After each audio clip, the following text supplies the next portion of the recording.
Up next is my conversation with Craig Brown. I invited Craig to talk a little bit more about the role of positioning in high conversion websites, but also creating positioning and messaging that resonates with multiple personas, as it often is in B2B. But finally, since he is a comedian, I wanted to touch upon injecting humor in our brand and into our copywriting, everything in between. The reason why is because I feel like we are a bit too risk averse in B2B space, and there's a reason why there's this kind of stereotype why B2B space is boring, right?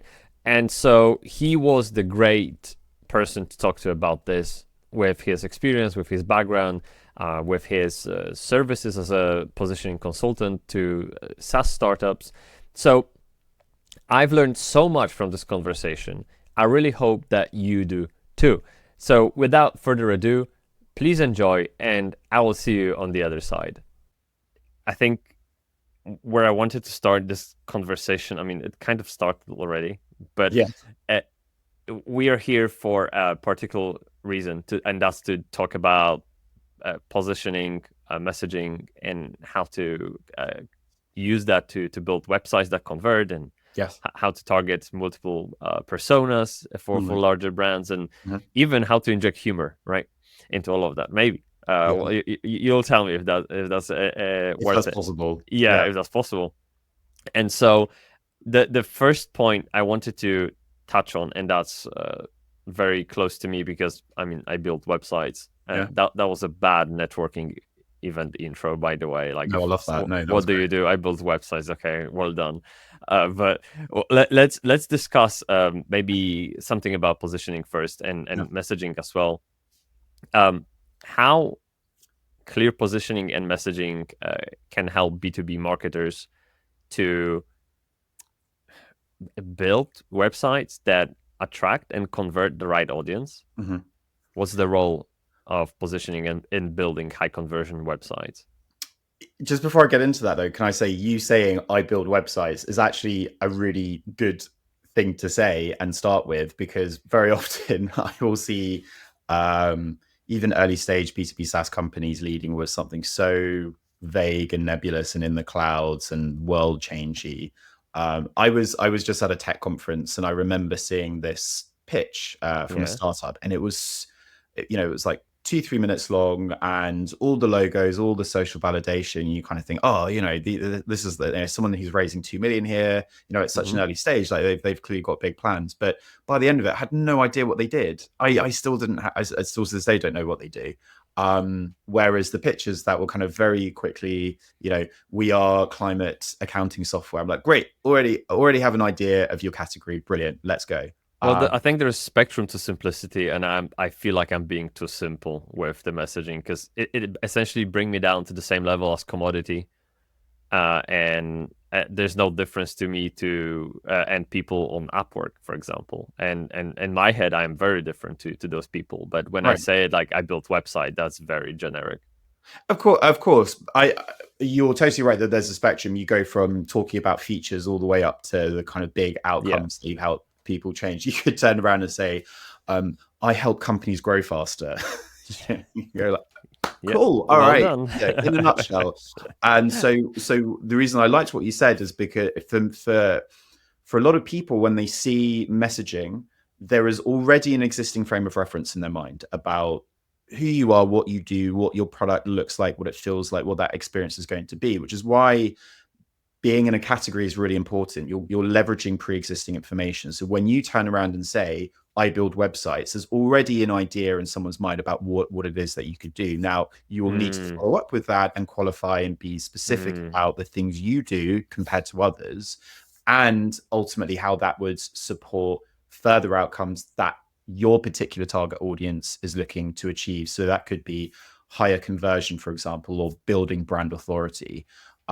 But if you start off with the outcome, which is I help companies grow faster, I help companies convert more, you're starting off in this place, which is like, okay, this is you're creating friction actually. And so in my mind, when I hear the outcome as the starting point, there is almost this subtle frustration of like, oh, no, that doesn't make sense to me. Tell me more quickly because I'm already getting bored.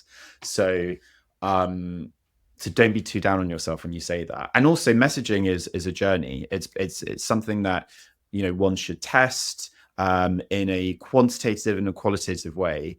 And as you continue to say that, Tomasz, you will hear the reactions from people and you'll go, okay, I see why that does work or why that doesn't work. And so here's how I'm going to slightly change that sentence or change that intro. And it's very much the same with B2B SaaS. So it feels like, again, there are levels at which you kind of introduce more detail as the user familiarizes themselves with your brand. Did I understand that correctly? So yeah, so the first touch point is not that, first of all, this is all we do. You can't overwhelm them that way, but also at the same time, you can't present them the outcome that is so far ahead that they can't even see the light in the tunnel. It's like somewhere there, like we all want revenue. Okay, that's what makes business exist, right. and we all want money. That's fine, but like there's a huge chasm between I build websites and I make you money. Like you have to kind of tell them how to connect the two. Is that correct assumption? Yeah. Here's how I typically explain it to founders. Your messaging should really be grounding. It should ground your product in a very translatable, palpable reality of what it is that you do, what that person experiences.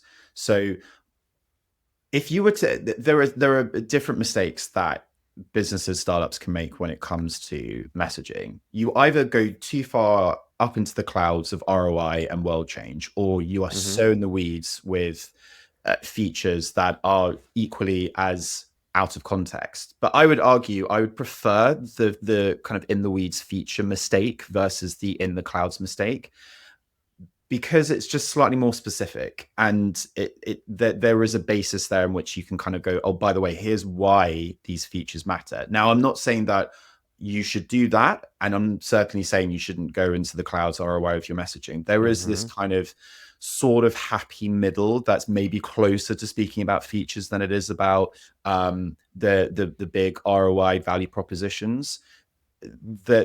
Talking about the capabilities of your product is essentially, what is it that your feature does that actually helps someone? So the capability of your website is that you can help businesses create virtual shop fronts that make it clear what services they offer to potential customers, as opposed to building websites or websites being the feature, or the really big outcome being to drive growth and reduce the sales cycle, whatever.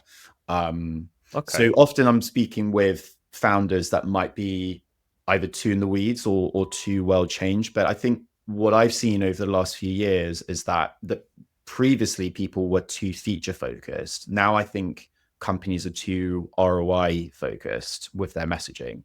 And so there's still that challenge of how do we get it to a place where it's very clear straight away what it is that you do. And I think the challenge becomes harder as you grow. And I know that's something we'll get onto later on. But if you're an early stage startup, you have this beautiful opportunity, because if you're building something very different, unique compared to the market, lean on that. That is a really great intro. So bringing that to the realm of SaaS companies, since you've mentioned them, I don't want to spend much time on web design services, which is my forte. I really want to talk to SaaS people, because that's who's listening to us. How do you suggest they approach finding that middle ground? Where do they draw the line when they think of positioning and messaging on their websites? Yeah. So can I actually just make a really interesting point there? Because you kind of talked about, like, we don't want to talk too much about web design and whatever. I think it's sometimes downplayed more than it should be for B2B SaaS companies. I think there's a really interesting opportunity for product marketing and product positioning to really influence and guide some of that design work, because there is this nice jump off point from product positioning to brand positioning. So if you think about product positioning being, who is your ICP? What are the use cases you're solving for specific segments? What problems are you solving? How are you different from competitors in the marketplace? What's your category? You will do a lot of research into your market, into your competitors, into your buyers. So once you understand that particular market and you've got your target market down, that's a really great way for you to then say to the brand positioning people and those who are working on the website, here's how I think you should design the website, even down to color choice, even down to the aesthetics, because it's playing a really important role in giving more clarity or more punch to the messaging that you've put together. So it's part of that process of saying, okay, messaging is what you want to say. Brand copywriting, that's how you want to say it. And so I think there is something that isn't spoken about that much within B2B marketing that, in my view, is somewhat of a missed opportunity. Typically, website designers can work in a silo and go, okay, I've sort of an idea of what you're building. But I think the more that you can collaborate or create an environment where product marketing, product positioning can collaborate, even on the design side, I think you'll reach outcomes that are really powerful. But sorry, I digress. You asked me another question. No, that's totally okay. I haven't even answered. That's totally okay. We can go back to the question. You actually started an interesting topic that I want to dive into now. Oh. Alignment, team alignment, stakeholder alignment. Website is a thing that overlaps many fields, many departments. Yeah. As you said, it needs many contributors. Yeah. From different walks of life.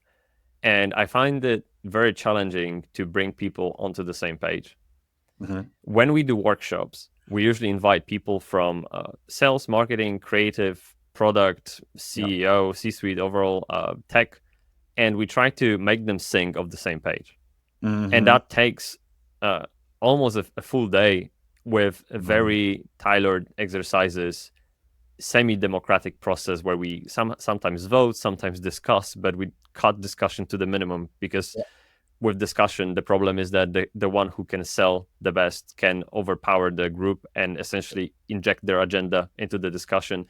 Plus, if that someone is in power, like CEO, people will just automatically agree rather than go against their word. So it's a tough cookie to bite. And I was wondering if you have any ways to make people see the same way when it comes to positioning and messaging.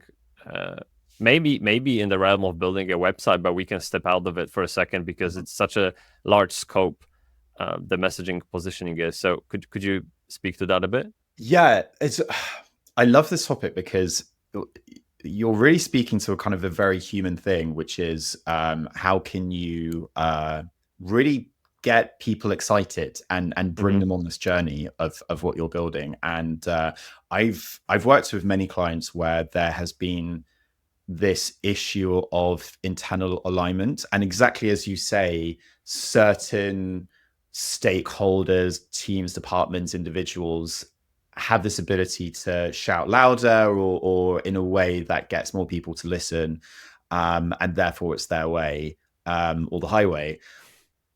I think, so firstly, when it comes to things like workshops, we do initially to gather everyone's ideas and thoughts, but also it is a way of, for the first time, bringing different voices together and seeing what the reaction is when others hear those different opinions. So it is quite interesting, but we deliberately try and keep workshops, I think you alluded to as well, to a core 3 to 5 people maximum, because as soon as you start getting 10, 11, 12 people, it actually can feel intimidating for some of those participants who actually can encourage them not to speak up, even if they're all senior. You can't assume that they're all this particular type of personality that they feel confident enough to speak up. So we try and keep it to a small team. When it comes to things like messaging, we actually bring salespeople into the process early on. So even if they're not part of the workshop, we'll start to reach out to them and say, hey, we're working on these ideas. What do you think? We really want your input. Mhm. And so they feel that they're part of the process, they're part of the journey. And so before it's released to the rest of the company, they already know what's happening. They're invested in what we're producing. And when it comes to the rollout and the adoption piece, they are going to be part of that process of getting people bought in. When it comes to delivering team-wide, company-wide presentations, the thing that I say is, I really want the CEO to deliver this. We will put it together, and we will, of course, involve the CEO in a lot of the workshopping and a lot of the process and developing positioning and messaging. But I want them to be the person delivering, because that is going to get everybody bought in. But even before the workshop, even after the workshop, I do individual calls with team members. I want to create an environment where they feel comfortable giving me their honest perspective. And so because I hear all the different opinions, I know who will have an interesting perspective. So when the time is right, I will bring that in. Obviously, data research, so that I can come to a view as to who I agree with more and who I think needs to have more of a say. And so it makes my role as a position consultant quite interesting. I'm not just there to do the research and strategy and suggest ideas. I'm sort of trying to facilitate culture change where possible and give more of a platform to people who have the ideas but are not being listened to or heard. And so it is a journey, and it's knowing when to bring people in and how to bring people in. It's very interesting when you describe your process, how similar it is to what we go through with the client. And we also have those one-on-one interviews with every stakeholder that's involved. I'm Mhm. not saying that every stakeholder is part of the workshop, because as Yeah, you said, we limit the group to, I think we did it max with 7, and I wouldn't go beyond that. yeah, But the actual one-to-one interviews, we take on board everyone's feedback, and we ask questions like, what do you expect the outcome to be, or how do you expect the outcome of this project to impact your role, which is one of my favorite questions. Actually, funny that people don't know the answer to that question, mm, because it's on the more personal level rather than business level. yeah, So I like to lead with that question. So yeah, that process is very similar, and it's, if you zoom out, you can almost tell that you start with that mess of information. Everyone thinks something else, yeah, and you try to make sense out of it right there, and then you pick the bets, the best bets from that cloud of mess. right. You bring it down to the workshop, and then you fine tune it until you arrive at a point, right? Yeah. And actually, a lot of what you're describing literally just there is sort of how we approach segmentation of the Mm-hmm. market. Mm-hmm. A big part of that initial work is, okay, I want to explore all the different possible customer groups, companies, characteristics, personas, use cases that you can think of that your product would serve. I want to start from the total, all possible available market and understand all of those characteristics. That will be something we complement with our own research as well. Mm-hmm. And then once we have that, we break it down. We take apart all of those different segments, those use cases, to those constituent parts. And we go, okay, here are all the possible industries, here are all the possible company sizes, geographies, use cases. And then reconstruct by looking at each of those constituent segmentation parts and go, okay, this makes sense. This is an interesting thing for us to test as a hypothesis. Mm. This is not really going to make much of a difference. So I don't think we need to worry about creating tests or making this a champion segmentation characteristic. Let's then create those segments we think offer the most promise or the most interest, and test these, and then begin that process of narrowing down. So I do love the workshop process, because it is kind of like get everything out on one page, but there also needs to be focus with that as well. I mean, I've facilitated workshops where we've had 3 to 4 people on the call, and that would be an earlier stage startup. But when you're getting to scale ups, it's very easy to bring 16, 17 people into a workshop, and actually you find that half the people won't even speak up or say anything. So it's Mm-hmm. actually sort of pointless. Mm-hmm. And so to your point, you really want to limit how many people you get involved. But yeah, It's a cool job. That's my experience as well. And we are still in this discussion, we are still on the input side of the thing. Mm. Everything we're talking so far is very inward looking. Mhm. You are getting into the ant nest and Mhm. you try to sort things out right there before you actually look out the window first, Yeah. right?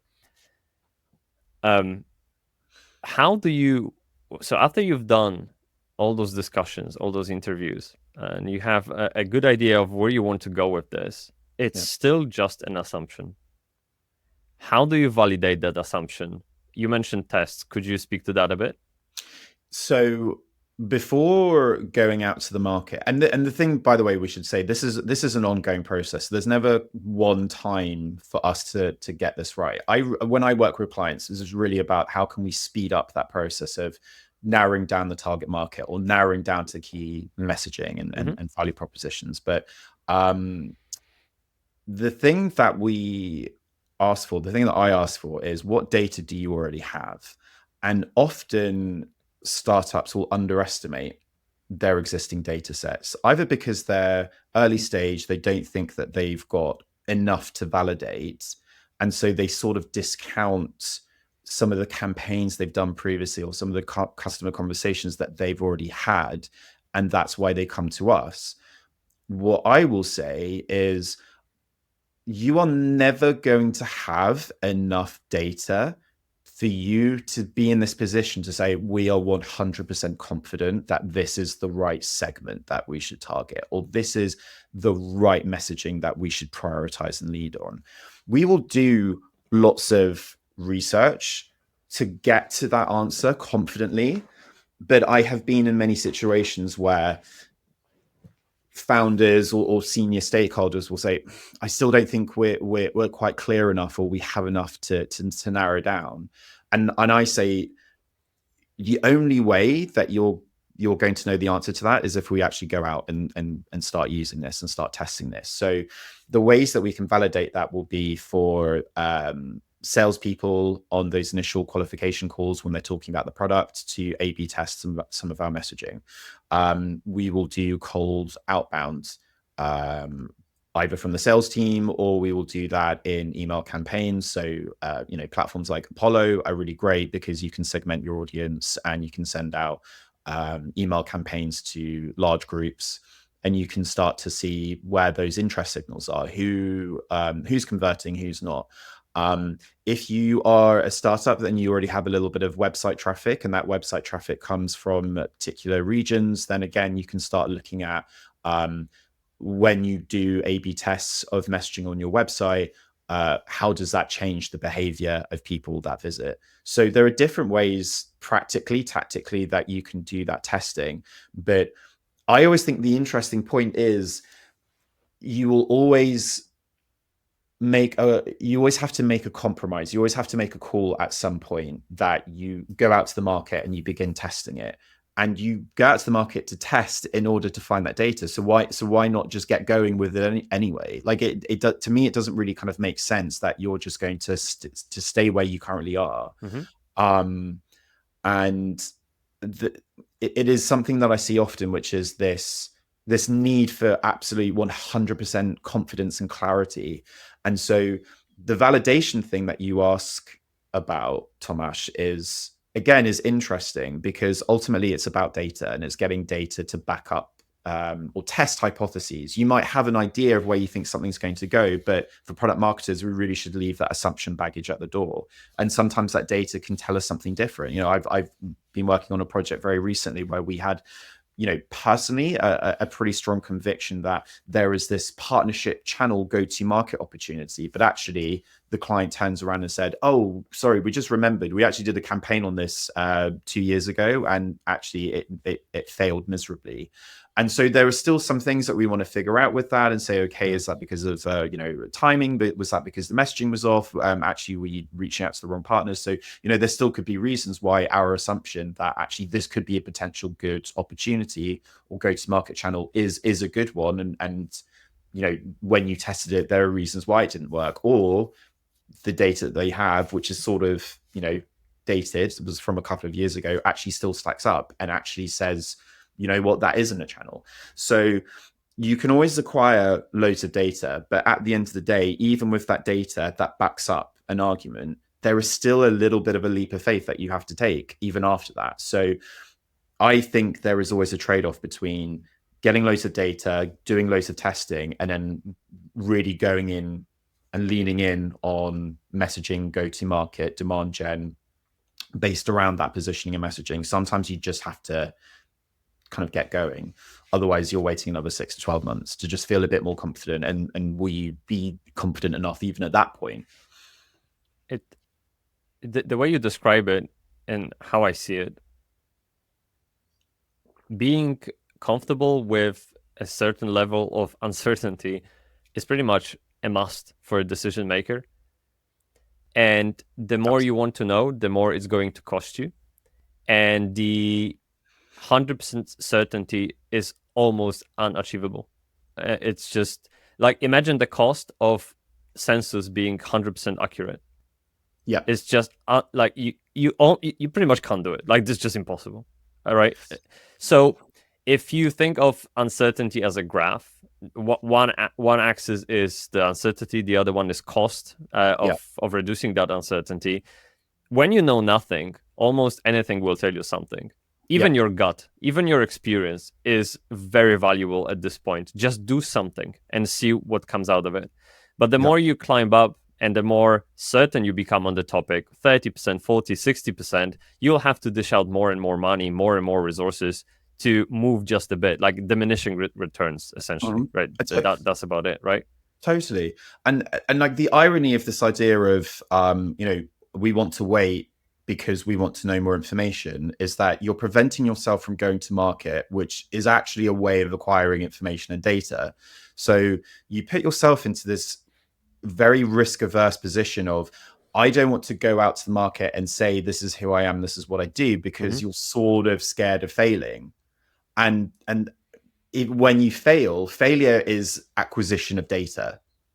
And it's acquisition of data saying you were thinking about going down this path, but actually that path is not going to work for you. You will, by failing faster, this is this thing that we hear in B2B SaaS and tech, and we're just like rolling our eyes and going, well, this is so tech, bro. But I think when you're in that moment, actually the whole fail fast thing really makes a whole lot of sense. If you fail fast, you can succeed faster. And I think also the thing you talk about, Tomasz, around the risk taking, I've been having conversations with founders about this recently, even from my perspective. And I think it's interesting when you make the decision to start up a business and do the whole entrepreneurial thing, that is a risk, but you never stop taking risks. You are just moving from one risk taking exercise to the next. You have to continue taking those risks. Obviously, as humans, we have to sort of find a safety zone temporarily. We can't be constantly putting ourselves in the zone of moving outside our comfort zone every minute of every day. But you kind of sort of have to continue moving yourself outside of your comfort zone if you want your startup to grow and to acquire data. So if you're scared that you don't have enough information, you're not confident enough to make that decision, then you're kind of wasting time. True. I don't think you can be constantly in the open waters. Sometimes you have to dock at a bay, replenish, restock, regroup, think about it, exactly. And then swim out again, right? Yeah. It's just exhausting to be there constantly under the pressure, and yeah, just taking that break, it really helps. Yeah. Especially when you operate in such an uncertainty. I mean, business is, as you said, maybe risk after risk, but also essentially business and life is nothing but solving problem after problem, which are very correlated. And I want to shift that conversation to something else. Now, again, we spoke more about the input, what needs to happen on the business level for website to succeed. But what about the other side of the fence, which is the customer? And often those customers, they have, I think I'm going for that part because I find it very close to my heart with every project. Those customers, especially in B2B, they have multiple stakeholders that you need to cater to. And website is in this very weird positioning that needs to be, not everything to everyone, but Yeah. something to someone, and Mhm. someone's most likely. Mhm. So how do you go about creating a product messaging that speaks to multiple personas at particular point of buyer's journey Mhm. with particular level of detail, and Mhm. like how do you glue it all together? Could you help us out a bit? Yeah. I think, yeah, buyer journey is a good way of thinking about it, because your website could be the first touch point that someone comes across. It could be a touch point after a campaign, for example. So understanding where it sits in the journey can be quite important to understand. But there are so many things to consider when it comes to website messaging and product messaging more generally. Um, Firstly, there are different segments that you could be speaking to, and we all talk about segments as if it's a different industry. A segment is basically a group of customers, and you can cut and dice how what different groups of customers look like, but ultimately they share some characteristics or values or needs that makes your product particularly relevant to them. But you can also be speaking to different internal champions within those organizations. There are also different stakeholders Mm. that are involved in the sales process.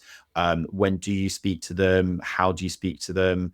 Um, if you think about B2B SaaS versus, let's say, marketplaces where you've got two different audiences either side. So there are so many things to take into account. But when it comes to, let's say, a B2B SaaS company of your website, uh, firstly, you might be speaking to more than one segment. If you are early stage and I work with you, I try and get you to speak to only one segment because it makes the go-to-market much easier. You've got messaging that speaks to um, one specific group of customers with one challenge, and you are going to tell them how your product uniquely helps them resolve that challenge. And preferably that challenge is unresolved right now, partially or entirely by existing category players. Mhm. So being able to speak to one audience really gives juice to a very unique positioning in the market, and also clarity and empathy in your messaging. But if you have more than one customer group, then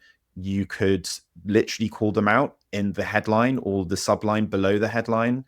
We are the leading no, don't ever say the word leading. I'm already getting into buzzword I territory. know, Which I know, I I know. literally have my own black book of buzzwords to use, and I've just used one. This is sacrilegious. But you can say, for accountants, HR professionals, and salespeople, you could have the personas or the use cases immediately below, and you then create separate journeys that they go on. So your messaging immediately goes from speaking to everyone and trying to address everyone to, okay, now here's messaging just for you. Um, if you're a marketplace, it's interesting. You can again go for that approach of, so let's say it's Depop. Their headline will say, great for people who want to buy clothes, great for people who want to sell clothes. Then your homepage, the rest of the homepage might speak to one side or again both sides. Uber sort of does this. Uber at the top is very much geared towards people looking, you and me looking to get a cab, a car to go somewhere, and so it helps you create a journey or Mhm. search for going from A to B. That's what you do in the above the fold for Uber. But then as you scroll down, there is a section for people who want to become a driver to work for Uber. So they're very aware of the type of traffic that goes to the website and how they can optimize for that. If you're a startup, what you might find is, okay, we really need to speak to this audience, or if we're a marketplace, we really need to build up this audience. So let's create messaging that for the next month or two focuses on this particular audience. Or we want to optimize the website to convert more people from this particular segment or this particular audience. But I, I try and avoid having a situation where an early stage startup is speaking to multiple segments. It just complicates the go to market. So it's really something to think about if you're a scale up and you're in growth stage and you have different customer groups that are all resonating and all responding to your product, and you can see that there's adoption and you can see those signs of product market fit for more than one separate segment, then sure, we need to entertain it. But it's, it also depends on the size of company that you're going after. So if you're going after, say, enterprise, there are many more stakeholders involved in the process. Now, does your website also speak to the IT person that needs to make sure that your software will integrate with their tech stack? How about the finance stakeholder, security and compliance, the procurement team? Maybe that's something that you don't necessarily need to cover on your website, but it's something that you might have a separate landing page for, or it's something in your pitch deck and it's not on your website at all. But there are so many different things to think about when it comes to audience types. Again, who's that? And even when you identify that segment, who's the person internally that you want your website messaging to be engineered for? Is it the end user? Is it someone that's super senior within the organization? Typically, I'd recommend that you're going for a kind of a mid to senior stakeholder, someone that is proximate to the problem that you're solving, but they also have influence in budgeting and decision making.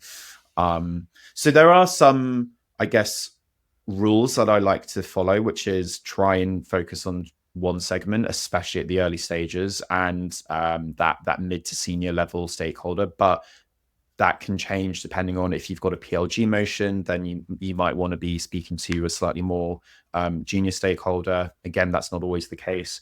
So is what I enjoy about messaging, is that you've got frameworks and I've got certain rules that I like to follow, but actually some of those things are challenged depending on industry, company. Every scenario is different. Yeah, I was gonna bring Uber into this conversation sooner or later, and I'm glad you did it. And so the reason why is because we've done a workshop for a client who is, I guess, essentially a marketplace. We can call them that. It's fine for the purpose of the explanation. Yeah. And they had exactly the same predicament. Like, where do we start the conversation with particular segment, the particular customer? They all different types. I think they have 3 of them actually. And so there were different ideas. For example, one you mentioned, literally Uber. Someone brought it up in the workshop. Hey, how about the Uber solution? They have at the top, they have like drivers, customers, whatever. You just click and they shove you down the buyer journey for that persona. Yeah. And that's it. That's one of ways to go about it. The other one is I often see it done a bit more subtly than hero banner is more of this generic statement that unfortunately usually doesn't mean anything. But when you scroll past it, you'll see some kind of tabs, tiles, cards. Hey, are you this? Click here. Are you this? Click here. So that's another way to go. But the third example, and this is actually one that everyone knows, is Stripe.com. And they talk to many people. Yeah. Oh my God, crazy. Yeah. And there's no wonder that people bring up Stripe in workshops, because everyone holds them to such a high standards, and I mean, they're clearly doing well, so there must be reason for it. So their homepage is just I don't want to call it it's a beautiful mess. Oh, maybe that way. If you go onto the website, they talk to everyone everywhere. Yeah. But at the same time, they do it so elegantly that you can very easily find the piece of information that you need, but also understand that there's more to the ecosystem than just yourself. And I think that's the beauty and maybe a curse at the same time of B2B, because as you said, there are many people involved. And frankly, it's not that many people are involved. They carry different kind of power. Now, when you say marketplace, buyer and supplier, they are both economical decision makers, essentially. They decide whether to spend money with you or not. But behind them, you said there's finance, there's development, there's procurement and HR, whatever. They all have just veto power. They have no economical business with you, honestly. They can just say no. That's it, right? Yeah. So you have to make sure that they actually don't have a reason to say no amidst all the chaos that's happening in their life and business life. So to me, that is the most fascinating part about designing a website. Yeah. Getting that website user journey right, Yeah. to make sure that all those touch points are at the right place at the right time, they say the right thing, and frankly, positioning and messaging, the work that you do for companies, is prerequisite for it all. It like Right. trickles down to what I do in workshops, Right. because we can't be sitting there and thinking about, oh, are we a platform or are we this needs to come from above. We need to know this already, and that's when we can do the best job, right? Do you find this do you resonate with this? 100%. And this is, kind of goes back to our conversation previously, which is around that handoff between product marketing and brand marketing. As an example, once you know who that person is that you're targeting, what that target market is, and if you've got the detail on that, it really does help later on. But if I was to work with you, Tomasz, and say, yeah, so we're positioning to this really specific segment, which is human beings that breathe. You just kind of go, Wow. where do I start? Like, where do I I have find no user idea. testers? Yeah. What does that wireframe look like? Sure. I have no clue. So yeah, the positioning thing is super important. I think also that handoff between the different parts of that positioning and messaging process is really important as well. So being clear on positioning, actually being very distinct from messaging. Positioning is really about narrowing down on the market that you're targeting and how you want to sit within that market. What is that unique space you want to occupy? Messaging is then, what is it you want to communicate about your product to that market you've already defined within positioning? And then the copywriting and the brand piece and the website development, that comes into the final phase, which is, okay, who you're speaking to and what you want to say, but how do you want to say it? And the more that work has been done previously, the more that you can really focus on making the correct creative decisions. I agree. No, 100%. It reminds me of my early days as a freelancer, where people would come for a website design and they wouldn't even have a logo, and they would just kind of expect a website designer to build a logo for them. Yeah. Okay. That's a different specialty, and I feel like for B2B is almost the same. The positioning comes before website, please. Yeah. Yeah. Yeah. You mentioned one. I guess it's a common pitfall that startups do, and that they try to focus on too many audiences, right? And it's almost better for them to double down on one, get some going, get some kind of ground in there, and then expand to different verticals or horizontals, whatever they want to do next from there. But they need to have that stronghold, that position that they can sort of jump off of, right? Are there any other mistakes that B2B SaaS startups make in terms of positioning, something that they could avoid, especially as they scale? So I'd love to go into a bit more detail just on that one, firstly, before even going into the others. Yes, sure. It's something founders will often say is, the great thing about our product is that everyone can use it, everyone gets value from it, and you just see the kind of product marketer going like, no, the kind of cortisol levels just spike immediately. And you're like, that's like the worst thing for go-to-market. If you're an early stage startup, you have limited resources, you don't have many people in your sales and marketing team, so you physically can't go out and target everyone. If you're targeting people that have completely different use cases and different needs and challenges, where there are different competitors, then you can't speak to all of that. And when you try to, what you do is you end up finding that common problem or challenge that will speak to all of the different audience groups and all the different target buyers. And so you get to vague land of grow faster and sell more, which, by the way, is something you will see with the big tech giants. And I actually have different opinion. I don't think that their supposedly vague messaging is actually as terrible as people claim it to be. But I'll get onto that in a second. Mhm.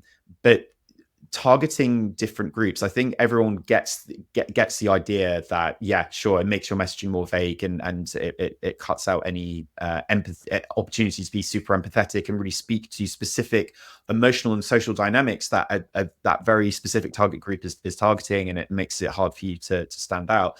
But even beyond just the marketing piece, how does customer success onboard completely different groups of users onto a platform when they all have different use cases? What does that journey look like inside the platform? How do customer success create success plans for those different customers? How do they think strategically about that? So again, you're creating complexity for the onboarding process. That makes it harder for everyone to reach value quicker, which then creates challenges for adoption, which ultimately creates challenges for product market fit. Because one of the key signals for PMF is not how many clients you close or how much revenue you've got coming in, but it's, have you got clients that are renewing and are actually looking to use your product even more? They want more users onboarded. That for me, that's a key point, that you've figured out the problem segment fit, you figured out the message market fit because they're resonating with your messaging, they're using your product, and actually they want to use it more. So the whole thing around positioning is more than just a marketing exercise. It's for the whole commercial organization, and even for the product team. When sure, you've got a long-term vision and you've got an idea of where you want to be in 5-10 years time. The short term doesn't really change that. So if I have interesting insights that comes from customer interviews that I do, or surveys that we send out and other market research we do, that's not going to have massive implications for what product do for the next sprint. But what it could do is it could change what they prioritize to build now in the next 3 months and the next 6 months. And actually that can be really important as well for how we go to market. So positioning to a very specific audience for early stage is just it's just an obvious thing. Why add complexity for your go-to market, for your commercial team, where you just don't need to? Sure, you can think about a target market where the opportunities is in the billions, but when you're only going to take a tiny percentage of that, why focus on a huge market when you could focus on a smaller market that's still really big and is just easier? Yeah, 100%. And just to make it absolutely clear, we're not trying to shoot down any overly eager founders out there. We appreciate how your product does all those wonderful things Yes. for everyone. And it's just that at the early stages, you have to take odds which are in your favor. And that means choosing market segment that is most likely to convert, Yes. just to get you off the ground. Yeah. So that's all it takes. And yes, you can be a CRM. Everyone uses CRM-ish, right? Yeah. Maybe apart from some, old timers, but other than that, everyone's on the CRM one kind of another. But very lately, I've seen a few CRMs that are just for agencies or just for manufacturing industry. Like they would niche down just to get hold of something so they can grow from there. Yeah. And Exactly. I think this is what you were getting at, right? Yeah, it's just there's no need to target a huge market when a smaller portion of that market is still sizable, Mm. and compared to the resource that you have available to target, convert, onboard, and manage those customers. So those opportunities can come later. And you brought up Stripe. Stripe's a great example of how you reposition. You Mm-hmm. reposition over time. Positioning is not a one done thing that you stick to forever. In the early stages, you will end up repositioning quite often, depending on new product features that you're releasing and how you respond to new competitors and competitive developments. There could be new laws and regulations. There could be cultural shifts, value shifts among your target audience as well. Their needs will change. But, even if we assume some of those moving parts stay the same, your product is always going to be changing, and you're going to be building more stuff as you reach in the long term towards that vision that you have to Mm-hmm. create this huge disruption for your category and your industry. So Stripe started off as simple online payments for developers. They really specifically called out developers. They said, look, it's really cumbersome, it's really difficult for you to set up payments for your online store, your e-commerce. Here's a way of making it easy. Then it was websites and on desktop and mobile.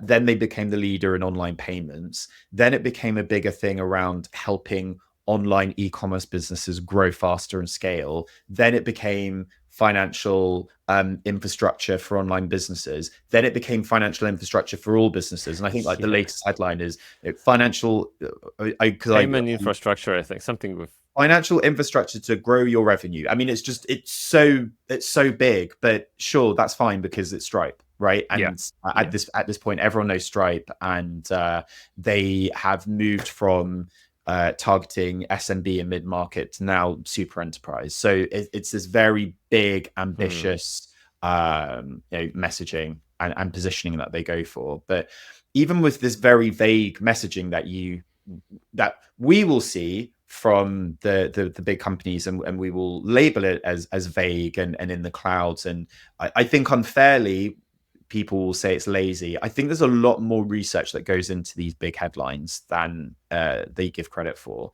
The big tech giants. I mean, if you look at, say, Salesforce, we spoke about this previously. Let me bring them up too. Yeah, there you go. So Salesforce is grow faster on Salesforce, and then you go to HubSpot and it's grow better with HubSpot. So you grow faster or better or not, more nicely. And you think, oh, this is just, God, they're out of ideas. But actually, there are probably very specific insights that they're speaking to. These are companies that they're targeting that want a safe option to go with. Who is the safest option in this category? And I want safety. I need trust. I need to know that we're going to integrate this new software that actually is going to work for our company. And so they think, okay, how can we imbue that idea of trust and safety? And so that sort of leads to something like grow faster or grow better. And it's also, brand is more important for big companies at this point. They are very well known. And how can they make the proposition more sticky? Brand is the thing to leverage. I mean, I went to an event last night. It was with this very old family-owned jewelry business, and they'd been around since the 1700s. And they said, for us, we've learned that product and brand are arguably as equally as important as each other. And I just thought it was a really interesting thing to hear them say, because I think for the big software companies, they would probably agree with that. I think one point maybe to bring up in that argument about product and brand being equal. Product, I feel like product, so did you say 1700, right? So that's, 300 years ago. Yeah. When they started, their product must have looked different back then. It must have looked different 100 years later, 200 years later, and now. And so it almost indicates that product can evolve, can change. But as long as there's brand that you can fall back onto, you can pretty much experiment and play around and grow on the back of it. So it leads me to a natural conclusion that when you start off, product is everything because brand is unknown to people. And as the brand keeps getting attention, you can sort of, I don't want to let go of the product, not at all, but you can use brand to fuel the attention back to the product and maybe try new things and sort of experiment a bit and innovate, because in case you make a mistake, it's not like you remove the risk, if that makes sense. Yes. I think also brand is something that is underappreciated even for early stage tech startups. I mean, look, if you're introducing new software to a market, then of course clarity is really important. You want to reduce the time it takes for someone visiting your website to understand what it is that you do at 100%. But that doesn't mean that brand needs to be neglected as well. It is a really important part of the subconscious buyer journey. It creates trust. It creates an emotional connection. If you think about product positioning as really talking about the specifics of the pain points and the challenges you're solving, brand is that emotional connection. It's that emotional message. And that's not something you have to wait to get big to start caring about. That's not to say you should invest 50% of your marketing budget, as a 10-person pre-seed SaaS company into brands. Mm-hmm. But there are ways that you can bring it in. What's your tone of voice in your copy that, again, it gives clarity to your message, but is there a personality that will resonate with that specific audience? The work that I do, researching customers, the jobs to be done, speaking to the market, I will also get an idea of what that customer is like, and there will be certain types of messaging that they will connect better with.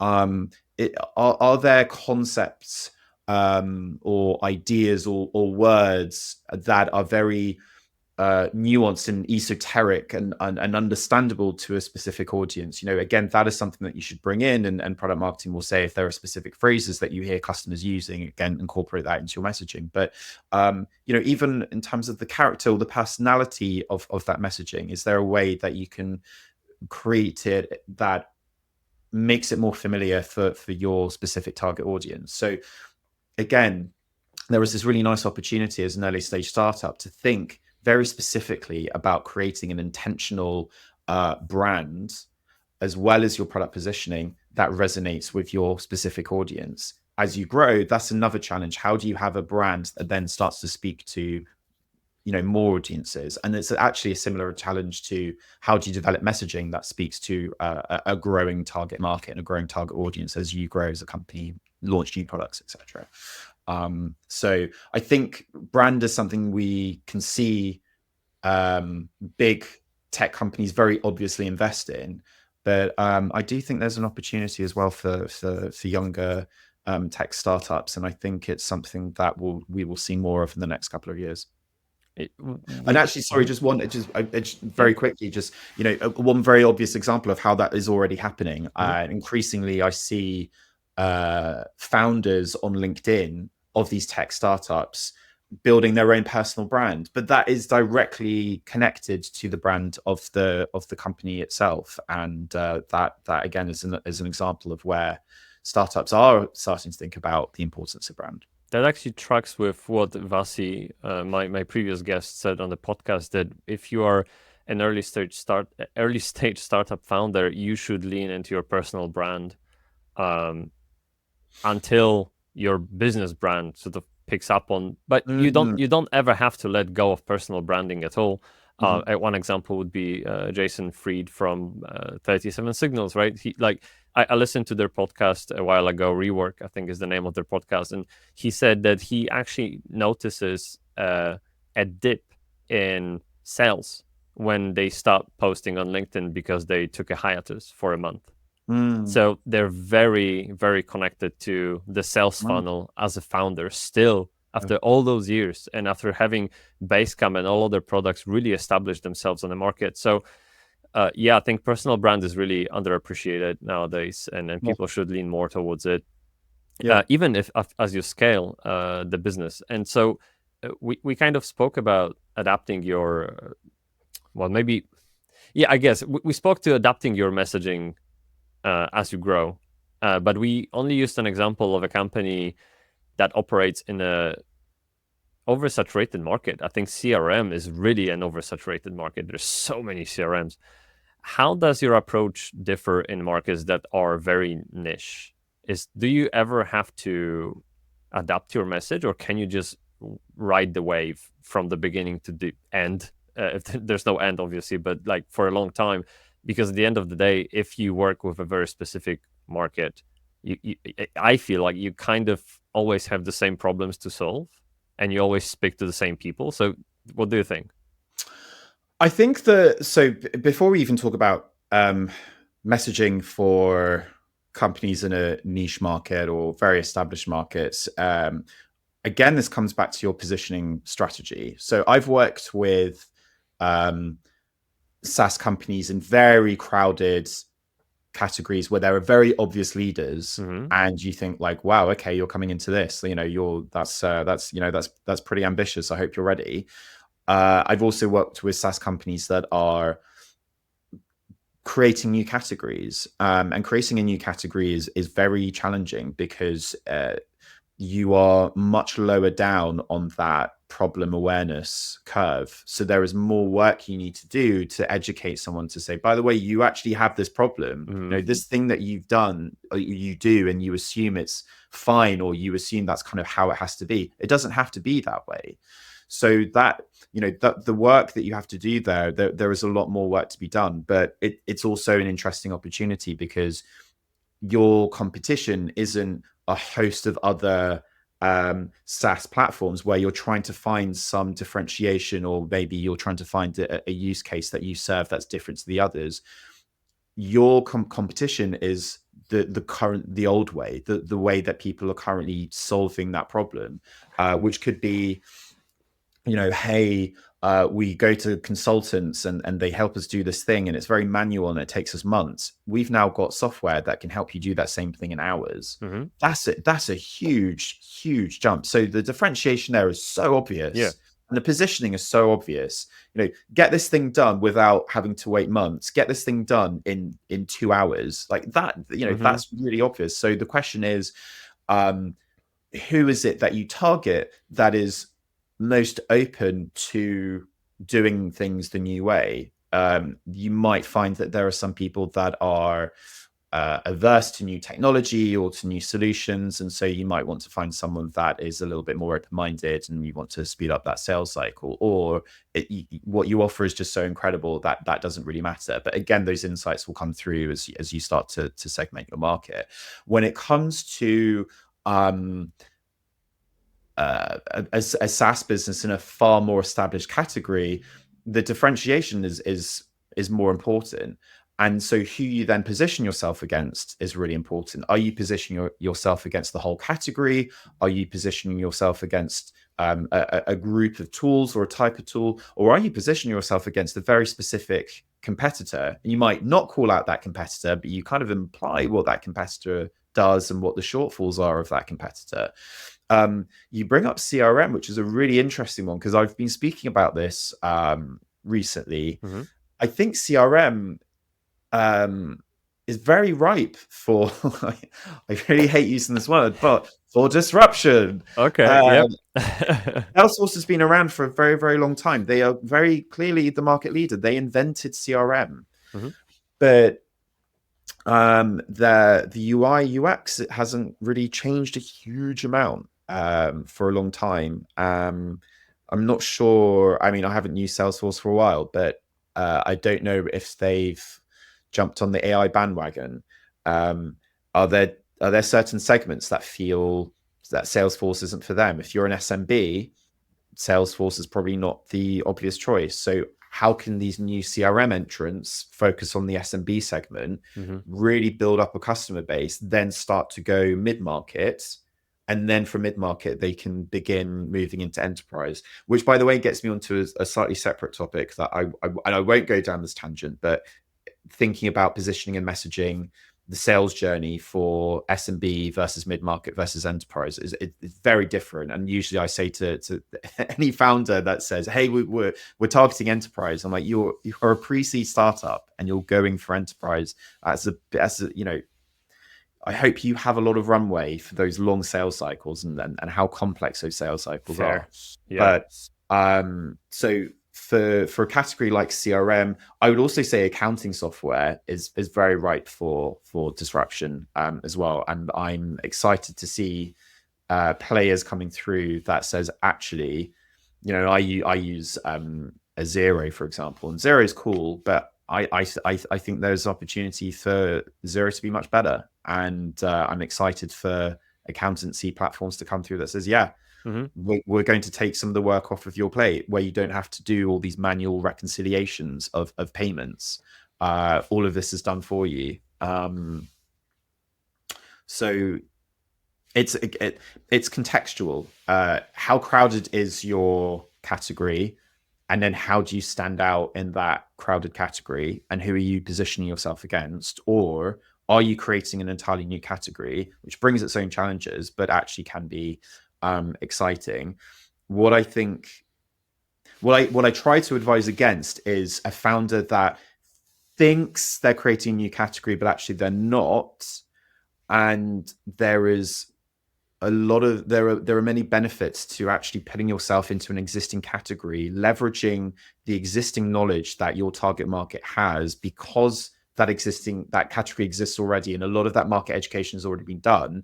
So you can jump ahead and go, okay, so you've got an idea of what they do, great. Now I'm going to tell you how we're different and how we're much better. Whereas if you're creating a whole new category, you're telling people that there is a new way that they can do things, and they have to get their head around that. And as humans, to a greater or lesser extent, we are sort of risk averse, and so there's more work for you to build that trust and lower those barriers to taking that risk of going for something new. Again, is another reason why going for enterprise customers can be difficult, especially if you're going for a new category.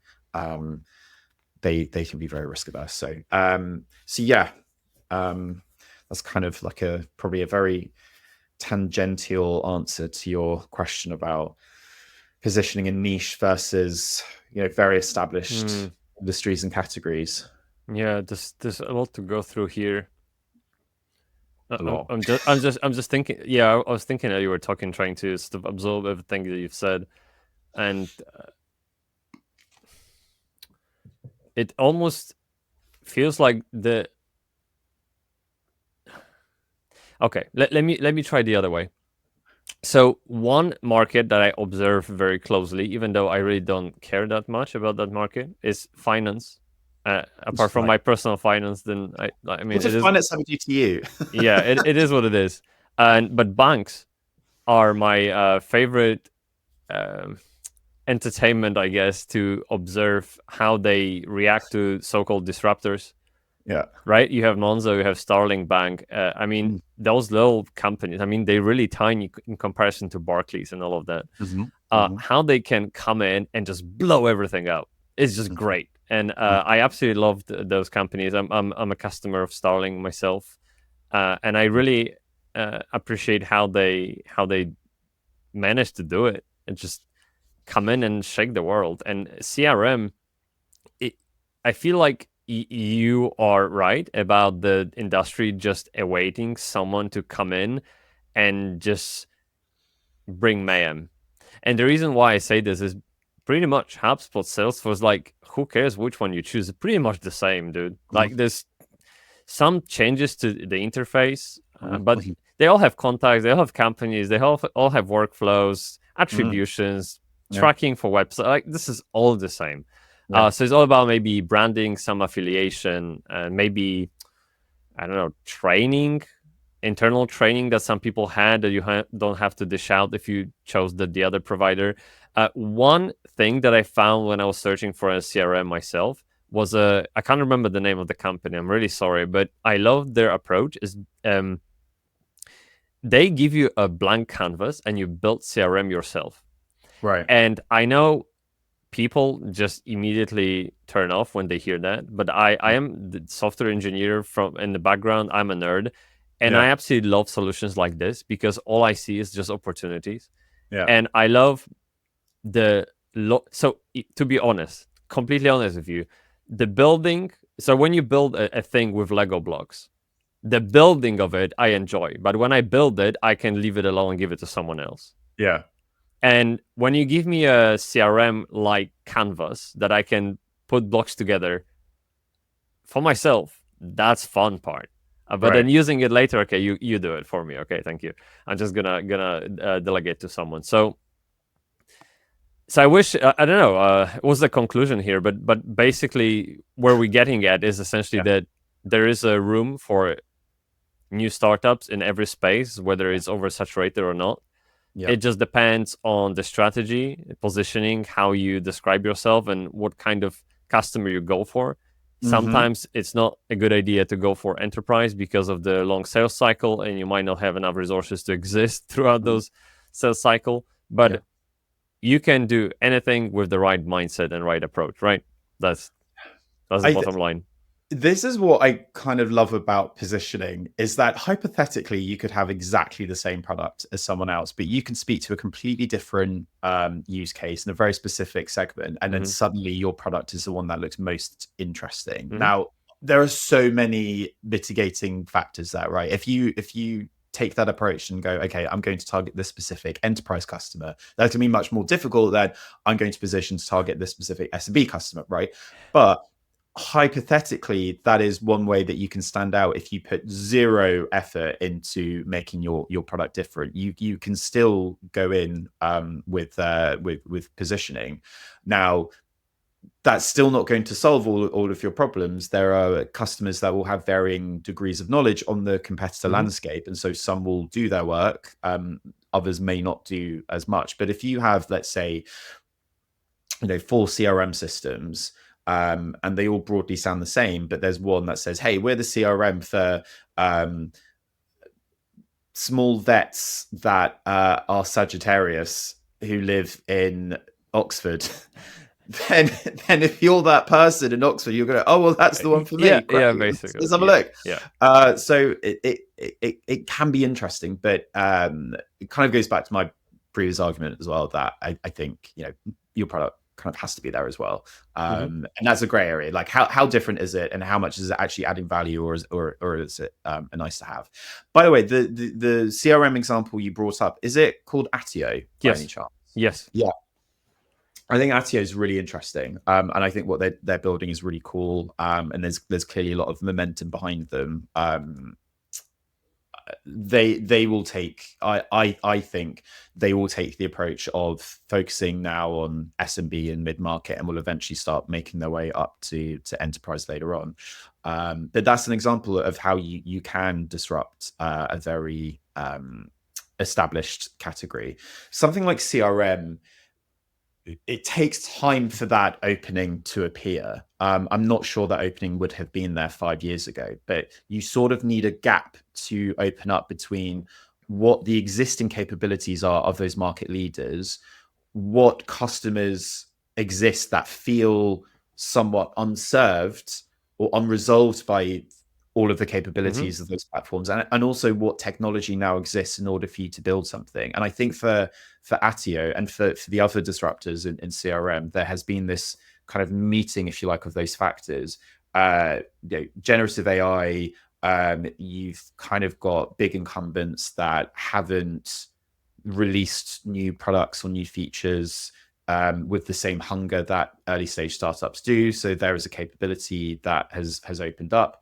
And of course, the world has moved on. People have moved on. There are different kinds of businesses. There are different challenges and needs and problems that now exist in a way that didn't exist 5, 10, 15 years ago. So you take all those things together, and suddenly you go, actually, yeah, sure, that's a very difficult industry to take on. But when you go into a category where there are some very big, obvious, established players, you're not taking them on directly, right? Attio is not taking on Salesforce directly for Mm-hmm. all of their customers. If you're an enterprise customer, you're not going to Attio, you're still going to Salesforce. Yes. But if you're an SMB customer, actually, yeah, we're going to take that. So it's looking at a category and going, where is that subcategory? What is that bit of the category that we can take? And again, going back to our conversation around brand, this is how you can build authority, because you become a specific tool for this particular segment in this particular part of the category. Suddenly, you actually sound unique, even though you're operating in a space where actually others have existed. So it's just another argument for why, if you're early stage, it really makes sense for you to go narrow, and then as you build that foundation, you've got ARR, and you can start investing in your go-to-market team. Then, of course, you can start entertaining other segments and building product quicker. I would only say that there's a danger of maybe slicing the cake one too many times. Mm-hmm. And I fall into that trap myself with positioning of my agency. And I Right. remember we positioned ourselves very, very narrowly. And I think that the whole positioning was around that we built websites for B2B marketers or marketing leaders, like you call them, in SaaS for logistics or transportation industry that use WordPress. So Mhm. now you have like 4 verticals in a single positioning, and Yeah. that is just too narrow. Like, I think it's Great. possible to find marketers in logistics and transportation in SaaS that use WordPress. There are people like this for sure. They're probably listening, but to reach you, it takes tremendous number of resources, and you have to use very narrow marketing channels, usually paid, to target that people. For example, Mhm. sponsorship in podcasts or newsletters that already Mhm. talk with those Mhm. people, or go Mhm. to events that are very particularly about logistics SaaS, which are not many of them, to be honest. Right. So there are so many slices to the cake that you never feel satiated, like you're never satisfied with the bite because it's that small. And so I mean, again, there's always extreme. So just be careful where you land on that spectrum, right? It's so interesting because it is a spectrum. The opposite end of targeting too big a market and too many segments is to target such a specific segment that the customer is so defined that the total available market is tiny. And Yeah. so actually, even if you took like 50% of that market, you've pretty much reached saturation. You've plateaued so quickly that you Hmm. go, okay, well, we need to find a. So it is possible to go way too niche. I talk about segmentation and identifying your ICP as a journey, and that journey isn't linear as well. There will be failures to go back to the F word Hmm. along the way, and they're good failures because you want to discount potential customer groups. It helps you to narrow down, but knowing the benefits of getting narrow on targeting a specific segment for your go-to market engine doesn't mean you should go niche straight away and do it arbitrarily, because you then could be creating a new error, which is or new problem, which is that you're putting all of your effort into a market that just isn't there, or it's just not big enough. Hmm. I was speaking to a founder recently that told me about the product that they've built and the problems that they're solving, and it's very, very, very particular. So they don't have competitors in their market, but the total available market in the UK is just, I said, in my opinion, is far too small. And really, that's not to say you shouldn't do what you're doing. It's a really interesting product and it's an interesting problem that you're solving. But actually, you already need to start thinking about how you can offer this outside of the UK. How can you, and what's the kind of first step? It's English speaking customers outside the UK. So North America is going to be obvious, and Europe, of course, as well. So that's just, again, another way of thinking about segmentation. Segmentation isn't what industries are we serving. He's got a few sectors specifically, but actually he needs to be agnostic when it comes to geography, whereas others might want to start focusing on their home market because the opportunity is big enough. But that you bring up another really interesting point, Tomasz, as well, when it comes to go to market and when you can get specific in targeting a segment, which is around things like sponsoring podcasts and newsletters and events. Hmm. Those are less competitive channels. There's less noise there. If you can create a partnership with a particular business network or an event or a podcast where you've got your precise audiences there, that is great. That is a great way to get your name out there. And you're not just yet another SaaS platform creating paid Yeah. adverts on LinkedIn. And I'm not advocating it against paid on LinkedIn. I think it's a very important category, but lots of platforms are on LinkedIn, and lots of SaaS tools are on LinkedIn targeting similar segments to you. There's just noise here. There isn't, and it's something to think about, especially in the early days. But yeah, I've worked with a customer last year. Worked with a Series A SaaS platform, and they were targeting so many different segments. I mean, at this point, we're not even distinguishing between segments. It was kind of Wow. everyone.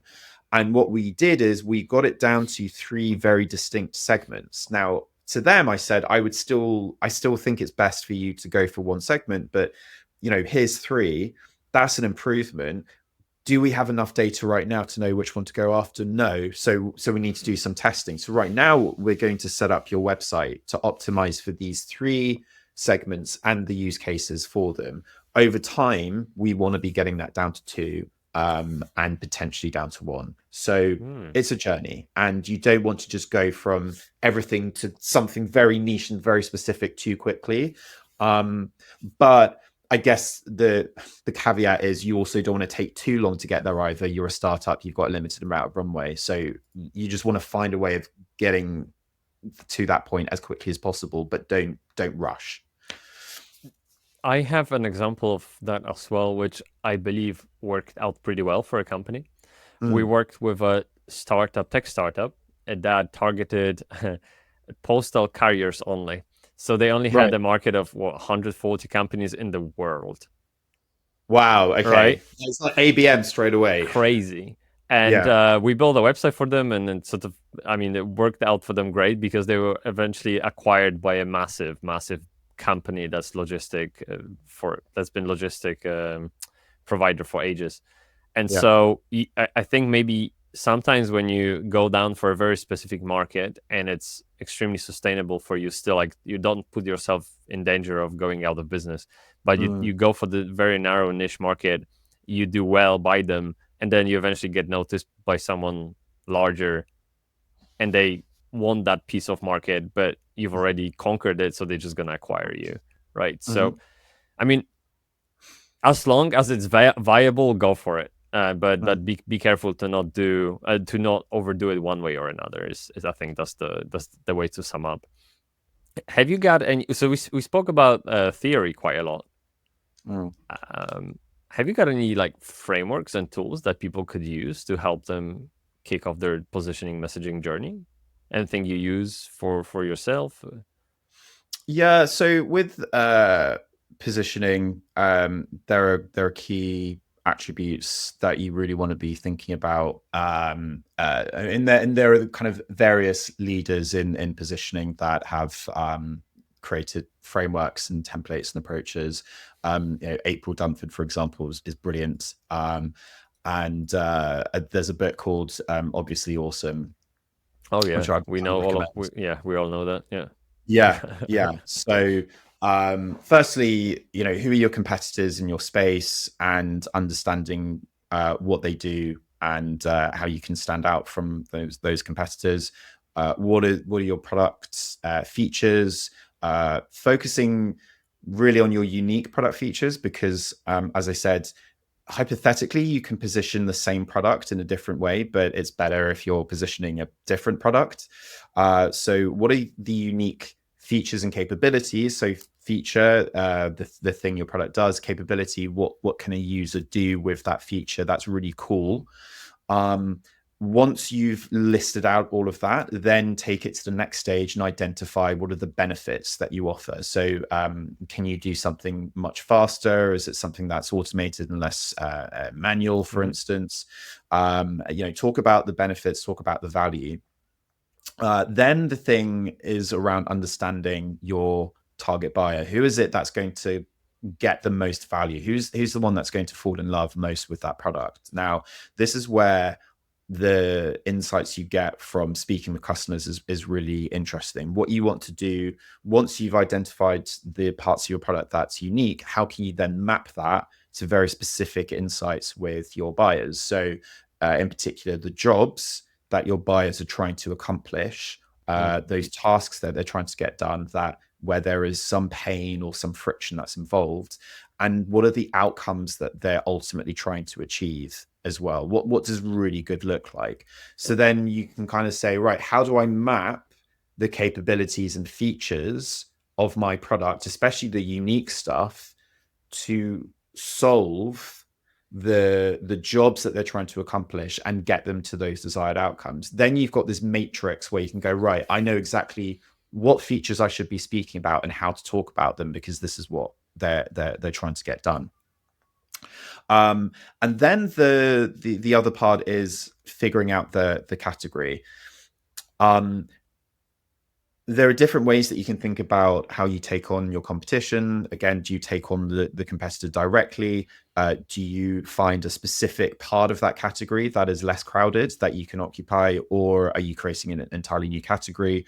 Finding that specific space within an existing category, I'd say, is always the easiest way. So what is that category that makes your value look good when you compare to others? And leaning into that. So those are the things that I recommend looking out for when it comes to crafting your positioning. You will of course start off very high level of all of those things, and you will start out off with existing data, existing knowledge. That means that you can do 50%, 60, 70% of that quite easily. And then it's a case of speaking to more customers and doing more research on competitors so that you can really narrow down. But that's really the things that you want to focus on. When it comes to positioning, hypothetically, you can just get everybody into a room, and those 5 or 6 things that I covered, we say, right, let's talk about this, and you can cover that very quickly. Positioning is something to review on a relatively regular basis. So every couple of months, let's have a look at positioning. Is there anything that's changed in the market that ultimately impacts how we should position our product, including the new things, new features that we're building? But are we speaking to customers on a regular basis and understanding what problems we're trying to solve? Because that will then feed into positioning, and that will also feed into the messaging framework I was talking about, the features, capabilities that are unique to your product, and the jobs and the problems that you're trying to solve. And again, are those mapped across correctly, or do we actually need to change? Because here's this job that keeps coming up in all the interviews. This is the job that is the most important, or this is the job that's the most painful. This is the job that is coming up most frequently. These are the outcomes that they most want to achieve. And so with the frameworks, there is, I guess, a level of interpretation as well of what you input into those frameworks. So when it comes to doing the customer interviews, sure, you might hear these 3, 5, 7 different jobs being referenced all the time that people are trying to accomplish, but some of those jobs are less painful than others to accomplish. Some of those jobs are sort of easy, some of those are more difficult, some of those are sort of being resolved and supported by existing tools, partially or entirely. Whereas some of these other jobs that are still referenced quite a lot, but maybe are not like the 1 or 2 most important, the 1 or 2 most frequently mentioned. But here are these like really painful, unresolved jobs that actually we could potentially speak to. So the research thing really, I would say, if you're looking for a kind of a framework or a template that is most important, speaking to your customers all the time is the framework. That's it. I love this. Doing the jobs to be done stuff. And I love jobs to be done because there's a difference between I speak to my customers and I speak to potential buyers as well. And there's a difference between talking to existing customers and potential buyers. Existing customers, they use your platform, they know what's valuable already about your platform. So they're going to talk slightly differently about why they love your platform than someone that's searching for a solution. That aha moment that they get when they use your product will make them go, oh, okay, this resolves the pain that I'm looking to resolve, but it's doing it in a particular way, which I really like. So it will slightly change how they talk about it. So it's good to get perspectives from existing customers and buyers, but the more that you can get in depth and really understand why that pain is so painful, or why that job they're trying to accomplish is so important, you move beyond the surface level, like, oh yeah, I just want to do this faster, or I just want to get home 10 minutes earlier, and you get to these kind of emotional and social dynamics that are really, this is so frustrating, this is so painful, I want to feel like we're losing out to competitors that are doing things better, however they talk about it in a way that you can start to hear that emotion come out and that passion come out. That's where things get interesting, and those are the insights that you're really looking for. So I have a very specific way that I do messaging, but when it comes to positioning and messaging frameworks, I'm going to be really honest, there are so many out there that I don't think that you can you look at all of them and take the best out of them. But the thing that I would say that is most important is doing the customer research, giving time to it, and really getting in depth with understanding the why. It's very interesting that you mention jobs to be done. You are a third person to mention this, and in all the recent conversations that I had, it's a great framework. I never heard it before until from the other guests, and so I looked into it, and I'm already trying to use that for my own company. It's really, really good. Like it makes you think about it makes you think about hiring your service to do a job, almost as if you were a tool, like a drill, right? That's the principle. It's great. Yeah. So that's awesome. I want, before we end on the lighter note, which is humor and comms, can you just maybe very briefly tell me, how do you actually conduct customer research, like tools? I mean, particularly tools. What do you use to find the right people to talk to, and how do you talk to them? It's a hard one, right? Because it's so easy to turn around and say, just do customer interviews, just do buyer interviews, just like reach out to customers and buyers. It's the most difficult part is actually finding people that you can speak to. Yes. I had a founder that recently said, hey, look, I get what you're saying, but I've tried to reach out to people and they all just ignore me.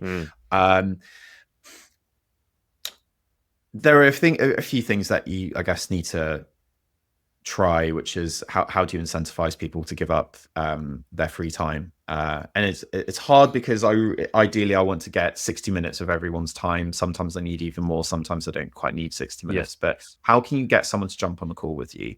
How can you lower the barrier to commitment from their side? So instead of saying, hey, can you jump on? Hey, I want to do a 60-minute interview. Like immediately it's like, whoa, okay. But can I, hey, you seem like an expert in what you do. I'd love to just grab, just a quick bit of your time, if that's okay. One tactic which someone spoke about recently, and I love this idea, is actually not even starting with the question, hey, can I speak to you? But it's an even lower commitment ask, which is, hey, here's a 3-question survey, and this 3-question survey is it can be kind of 3 very easy questions for that person to ask. Do you use this kind of tool? What tool do you use? Is it good? Is it bad?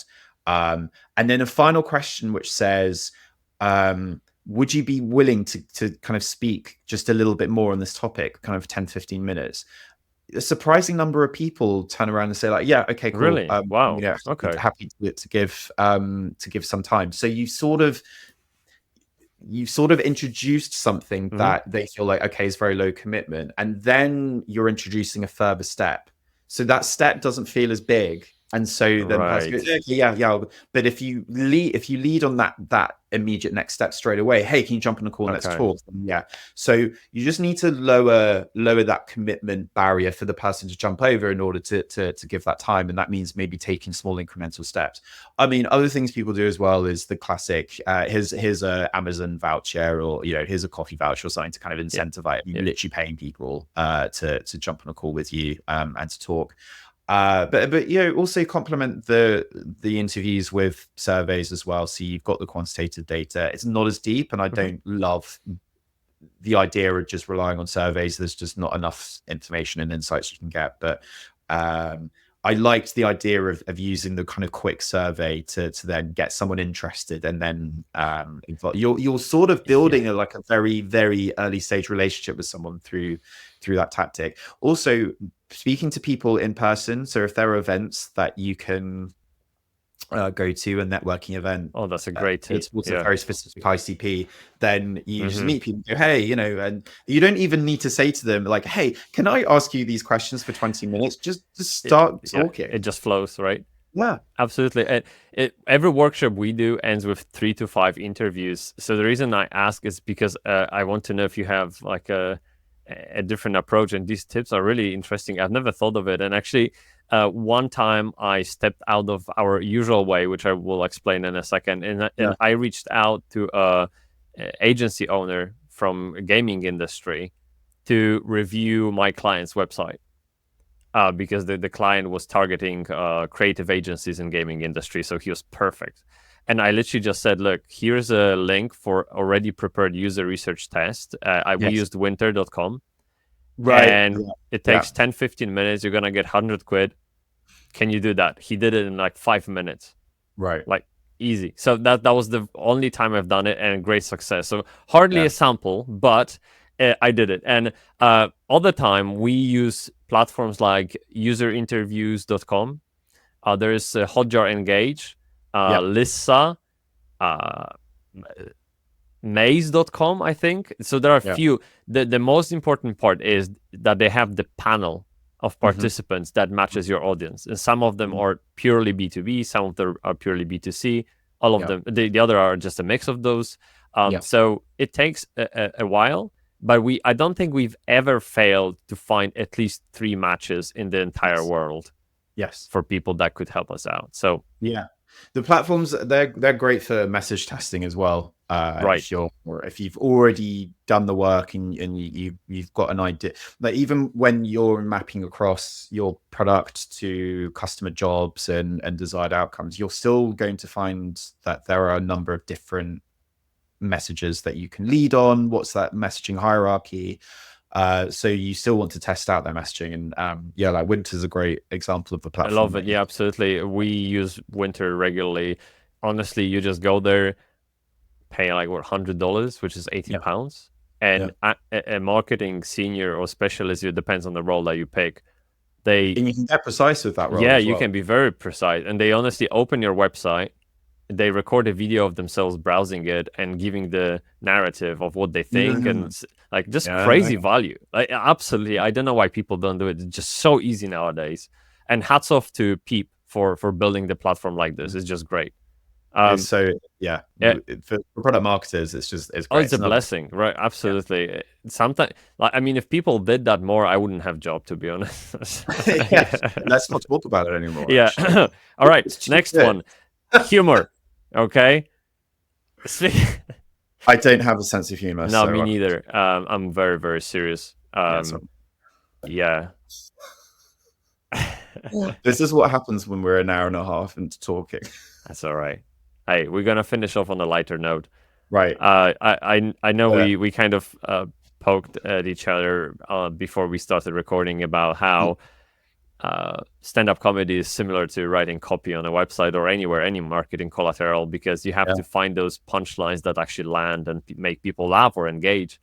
Have you got any thoughts on that? Just overall, like how can you use humor in marketing? And before you maybe answer that, one thing that came to my mind is this brand Surreal. Do you know them? I love Surreal. They have fucking cats on LinkedIn called Arthur doing stupid stuff. Oh, they're great. And they have like the person who leads the copywriting for Surreal is literally a comedian. Oh, really? Yeah. I'm really embarrassed because I don't know the person's name. I follow them on LinkedIn. Right. So apologies, I can't remember your name, but you're brilliant. And he's in some comedy duo. Right. And they've done Edinburgh and stuff. So I remember also the CEO of Surreal did a talk a couple of years ago, and they said, we just took a risk. We're like, let's we're just having fun. It absolutely has what. And also, I love that they've gone for this kind of very D2C approach deliberately on LinkedIn, because I guess they're aware that they've got a product with quite a premium pricing. Sure. And so where are they going to reach their demographic? Yeah. Well, actually, LinkedIn is a great place to reach that type of consumer. So in so many ways, I just think they've. How do you think we could map their approach to B2B then? Because there's the stigma that B2B is boring, serious. Yeah. Can we learn something from them? I think, see, this is the thing. As soon as it comes to B2B, this creative risk aversion, seeps in. 100%. Yeah. I think what I think is really interesting about Surreal is that if you look at their content and their messaging across platforms. It's very different. So weirdly, on Instagram, it's far more neutral. It's more, it's less kind of crazy than what you see on LinkedIn. You'd think it would be the other way around. I think it's just a great example of taking a risk in the really early days. And I think a lot of people fall into this trap of, oh, well, if we put out this thing, then that's it. We can't take it back. And it's this vulnerability hangover of losing control once you've put out something, you've published it, and you can't retake it back. But as an early stage startup, you don't really have a huge audience, right? And no one's going to notice. And people, I think the biggest lesson is people don't care as much as you think people do. Again, test it out, try it like you would with messaging, and see if it lands and see if it doesn't. I mean, it's something that I'm with my consultancy. I'm planning to I've got all these stupid, really stupid startup ideas that I am going to do positioning and messaging. Like, they are dumb as fuck. Wow, and, awesome. And just put it out there, see what happens. And like, worst case scenario, people don't react to it. I mean, I think you sometimes have to take your fears to a mental court of law and go, like, is this really, if you're planning to put out obscenities and I don't know, like porn, then that's a really bad idea. But I mean, if you're planning to do, I don't know, comedy stuff, that's not really that bad. I don't think you're taking as much of a risk as you think you are. It's just the case that a lot of people are very risk averse. So that presents itself a beautiful opportunity. So I think, if anything, if there's any lesson from that, Surreal has just proved that actually they took a risk, but it's not as big a risk as we think. It's just because everyone else is unwilling to take a risk. That's true. I think one thing about humor is that it's very hit and miss. It's quite subjective, right? Like on the recipient side. So if you lead with a product value, hey, we save your time, like everyone wants that. But if you crack a joke and there's silence in the room, that's weird. And if one person laughs, that's even weirder. So that's maybe the source of being risk averse. But there are still types of humor, like self-deprecating humor, that can help you get a wider audience of people from B2B. Also, I sometimes use rhymes in my copy. Like, for example, right now on the homepage, we have meet the agency that has it all together from start to forever.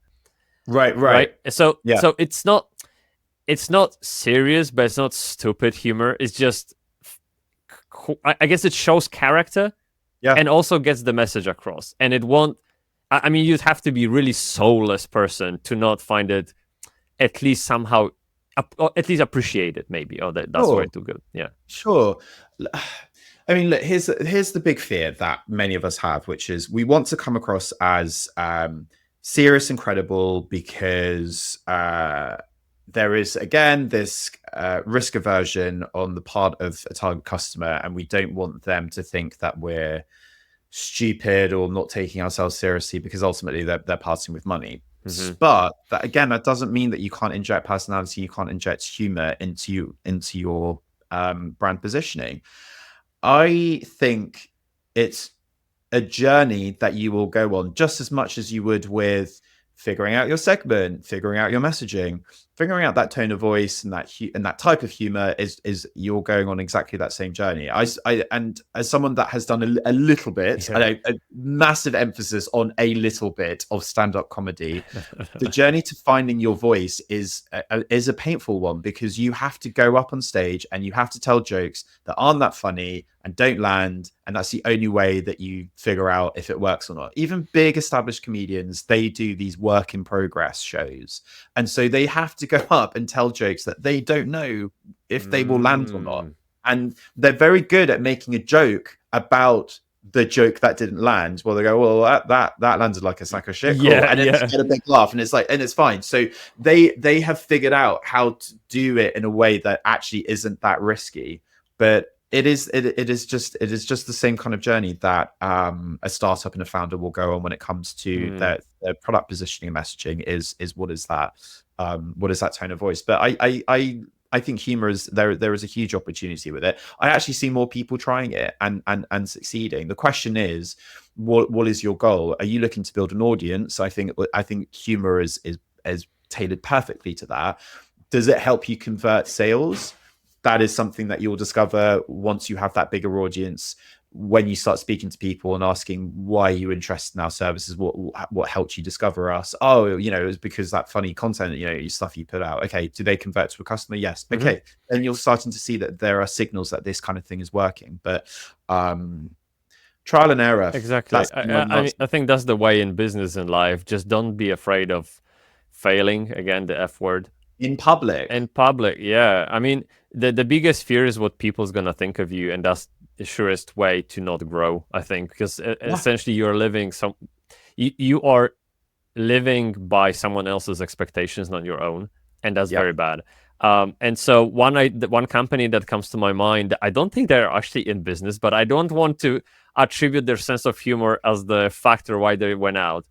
I can't remember the name. I don't even want to mention them. I don't know about the people, how they would feel about it, but they were a loan company. Okay. And they would have a slogan on their homepage with the asterisks. Instead, yes, they would have "Go fund yourself." Okay. And they would put asterisks, so people thought it was "Go fuck yourself." Okay, right? All right. But they were actually meant to give money, like loan money to you, so go fund yourself. And they went in on that crazy. They had that everywhere on LinkedIn profiles, banners on events everywhere. They no longer exist. I don't know, but it's interesting. Like some people are really bold, and I can appreciate it as a founder, as a person who works with the positioning for my company and who works with people like yourself. Like that kind of boldness, it takes balls, and I love that. Absolutely. It's so funny that you also said takes balls right at the end, because just before you said that, I was literally thinking of an example that I saw at a conference, and it actually made me cringe quite a lot. I'll tell you about it. And that wasn't, by the way, me going like, I'm cringing at you saying that. The context here was very different. I think the one thing I will say about humor and about comedy is that there needs to be you need to be a bit aware as well about the kind of humor that you're using. And so I remember last year I went to this marketing conference, and there was this booth, and all these booths, all these like company service providers, tech companies, they're always trying to do stuff that grabs attention and gets people involved. So it's not just the swag. It's like, come to the booth and play this game or do this task, whatever, you can win a prize. This booth had it was like a machine where you could kind of like pick out these in like an arcade, you have like the claw thing that's like claw, the UFO catcher.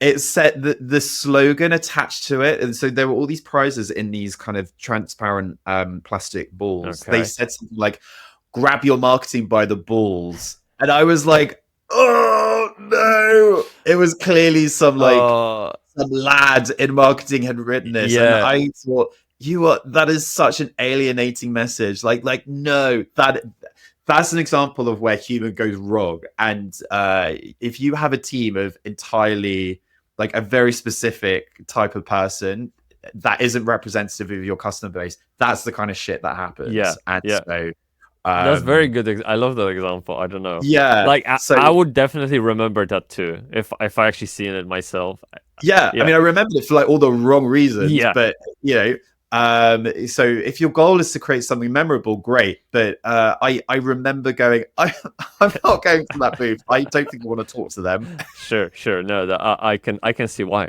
Yeah. You don't want anyone grabbing your balls and anything. It's just a bit laddie, isn't it? It is very going by the balls. Right. Okay. And this is the thing that I think there is a way of injecting humor into messaging, and like quite out there humor that can make people think, oh, that's really witty. You come across as intelligent. That's cool. That is an example of like really lowest common denominator humor that just instantly, and this is, again, this is where positioning and messaging is really interesting. You say a couple of words that spark off so many different True, very ideas, true. right? This is, again, Yeah. positioning, context, frame of reference. You already have ideas. I read those few words and it instantly just created all of these assumptions in my mind about this company, the team, what it'd be like to work with them. I just thought, absolutely not, like, no way. So humor is, I think, a really great opportunity, but just don't make it shit. There you go. That's the. I do have other crossover lessons as well from comedy to messaging, because I did a post on this ages ago. I did one of those very cringe, here's 8 ways that comedy can teach you about B2B sales. The kind of post I wish I'd never written, but nonetheless. Something that we get taught in comedy is about being specific. So if you're telling a joke about something, let's say I made a joke about biscuits, hilarious. Don't just talk about biscuits. Say a brand name. Or if you're talking about a place, say a specific place. There's something about using specifics that makes that joke resonate a lot more with the audience. And because it resonates and they connect to it, they find it funnier. And so the more that you can bring that precision into your messaging as well, will make that message resonate more with your audience. And so for me, that was kind of like a very obvious crossover. And then, more broadly, making your comedy relatable, make your messaging relatable, avoiding really long, complicated words, because with the joke, you've got to set up in the punchline. If your setup is just going on and on and on, the audience is like, oh, just hurry up. That's the punchline. Yeah. Then same with your message. If that headline is like 30 million words long and you're using words that have like 7 or 8 syllables, there are going to be easier words that might sound a bit more basic, but actually, if it makes it easier and quicker for your audience to understand, use those words instead. Sure. So, yeah, lots of crossover. If you want to do messaging, go and become a comedian, and that will teach you to read the room. It will teach you to read the room before you decide to create an installation with the tagline, grab your marketing by the balls. Absolutely. Well, hopefully we're gonna save you from that then if you become a comedian. Yeah. Never ever use that tagline. I think Jimmy Carr said that he has this crazy metric. Like, obviously he has laughs per minute, something like this. But I think the way he goes about crafting jokes is like there needs to be a punchline every minute or something like this, or even shorter than that. I'm not saying your website should punch you like this every time you scroll down, but hilarious. Yeah, there might be some crossover with that too. I don't know. The thing with Jimmy Carr, though, his particular comedy, it is just kind of punchline, very like very fast, machine gun. Yeah. Which is very difficult to do, and it's very difficult to make funny. So he's very, very good at doing that. I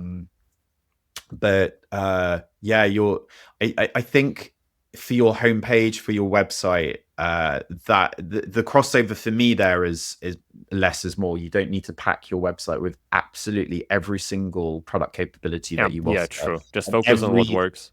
Yeah, your headline shouldn't talk to 3 or 4 different benefits. Focus on the one that's really impactful. There's more space for you to add the others below, but even then, be very selective about what your audience cares about. And to finish that on the, I guess, a funnier note is you don't have to tell people to scroll; they know it.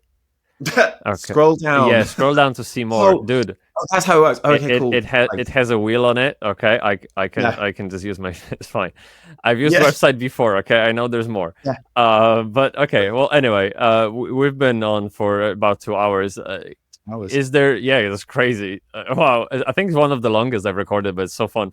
Have you got anything else that we haven't talked about that you would like to share? And that is in case of positioning, messaging, and your work. Like, just plug anything you like.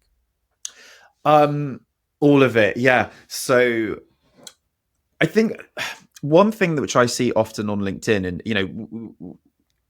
we kind of spoke about it, but I think we spoke about it in the right way, which is it's very easy to talk about mistakes that founders and startups make. And I think how I started my career in product marketing, positioning and messaging, I made all of the mistakes, and I think be a bit kind to yourself and know that, again, it's a journey. It takes time to figure out a lot of this stuff. It is fine to make those mistakes. Also, experts like us exist if you don't want to make those mistakes and you want to get to the correct answer quicker. By the way, that's why there's a market for what we do. But I like to kind of talk more about how you get to something that's a bit better. How can you get from 2 out of 10 to 5 out of 10? Because that will move the dial, even if you're nowhere near 8 out of 10 and 9 out of 10. So that's kind of the first thing I want to say. The second thing, we spoke about it kind of halfway, was around, key pitfalls that startups and founders might face with positioning. The one other thing that I wanted to kind of very briefly talk about, but I'll keep it very short, which is that it's easy to talk about trying to solve very, very big problems, like really, really big challenges. Like, for example, in HR tech, you might see platforms that are trying to make awesome company cultures, make your company culture great, or transform, it's this transformation kind of message, transform your company culture. It's a huge problem. That's a huge problem that you're suggesting that your one platform or tool is going to solve. Sometimes it's better to just downgrade to a medium problem or a very specific problem.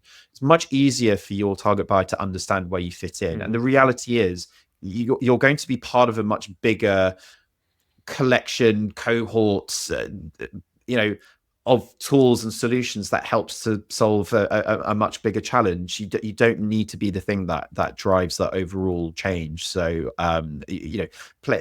talk about how you play your part in solving that bigger challenge. And I think that can help you stand out and be more precise. I think one thing to say here just quickly is also, the way I like to describe it is, help the user, the persona, whoever's you're talking with, see the end from the start. Like, you just don't go too far into the field that whatever you're promising is like so detached from the reality. Yes. They can't touch it, reach it, imagine it, nothing. So bring it down.